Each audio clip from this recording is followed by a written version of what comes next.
Самолет азербайджанских авиалиний, выполнявший рейс из Баку в Грозный и разбившийся в Казахстане, получил повреждения вследствие обстрела с земли. Об этом заявил в интервью азербайджанскому гостелеканалу президент республики Ильхам Алиев. This is a fact, and no one can deny this fact. Again, we are not saying that this was done intentionally, but it was done. Алиев уточнил, что 27 декабря Азербайджан направил российской стороне 3 требования в связи с крушением лайнера. First of all, the Russian side must apologize to Azerbaijan. Secondly, it must acknowledge its guilt. Thirdly,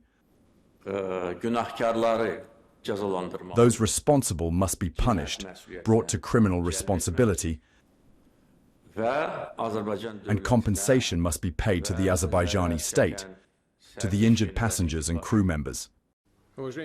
Сообщается, что 28 декабря президент России Владимир Путин принес извинения президенту Азербайджана за то, что назвал трагическим инцидентом, произошедшим в российском воздушном пространстве. По сообщению Кремля, Путин уточнил, что лайнер азербайджанских авиалиний пытался сесть в аэропорту Грозного в момент, когда город атаковали украинские беспилотники и работали системы ПВО.